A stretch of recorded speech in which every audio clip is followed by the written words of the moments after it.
لا عشان بس ما حدش يقعد يقول لك اصله وصفقات المليارات وصفقات اللي مش عارف ايه اللي بتتقال.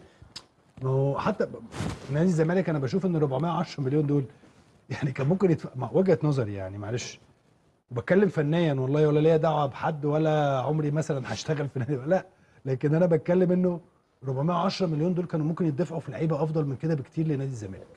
بس انت بتتكلم على القيمه بتاعه التوتال صح، بتاعه السنه كلها اللي هو هيدفع مش اللي اتدفع.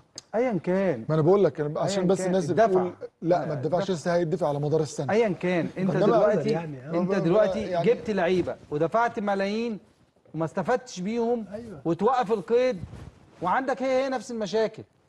ما هو ده لسه يعني هي ايه الجديد؟ هو انت حاسس ان نادي الزمالك حصل فيه حاجه جديده؟ لسه هو ده اللي لسه بقوله ان انت لسه كمان انت ممكن السنه الجايه يعني تعاني اكتر. كنت بقول معاك هنا في الحلقه خلي بالك بقول لك ان في لعيبه جت الزمالك وهتمشي يا اسلام ما شافتش النادي ما شافتش البوابه. ايوه صح. وهيروحوا يشتكوك تمام، فهتفضل عندك المشاكل موجوده. ففكره الاختيارات خلي بالك فيها بعض المشاكل خصوصا للعيبه او اللي انت بتجيبها. انا شايف ان الزمالك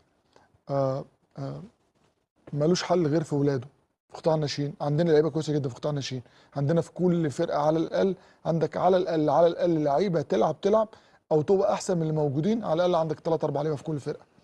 فانا كنت بشوف دايما بدل ما تدفع 410 تخليهم 200. فانا كنت بالظبط هو ده اللي كنت بقول لك عليه. يعني مثلا انت عندك في قطاع الناشئين مثلا عندك فراوده وناج معلش افضل من عمرو النصر واحمد شريف، فكنت هتوفر 100 مليون اهو صح.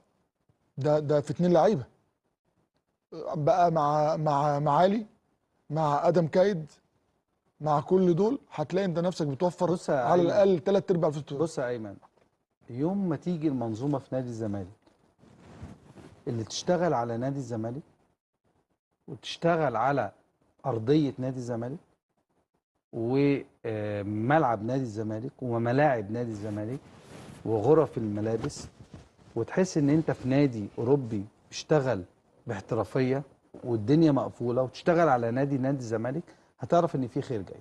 طب احنا عندنا كده فعلا. ايه؟ احنا عندنا كده فعلا. لا والله عندنا كده. لا يا عم لا اولا انت ما بتتمرنش ما هي دي المشكله. ما هو انت ما بتتمرنش ليه؟ ارضيه نادي الزمالك لا ترتقي. لا كويس يعني انا كنت لسه في النادي من 3 4 شهور كنت ماسك. احنا عندنا بنت ما هو ده اللي انا قلته هنا معاك. لما تيجي المنظومه تشتغل على كده تفهم ان في ما هو ده اللي انا قلته لك الحلقه اللي فاتت لما قلت لك هو نادي الزمالك الارضيه جددت اخر مره امتى؟ لسه السنه اللي فاتت. السنه اللي فاتت؟ السنه اللي فاتت ما جددتش السنه دي. طب احنا كنا لسه بنتمرن عليها من 3 4 شهور. هي نفس الارضيه يعني في هو نفس النادي نفس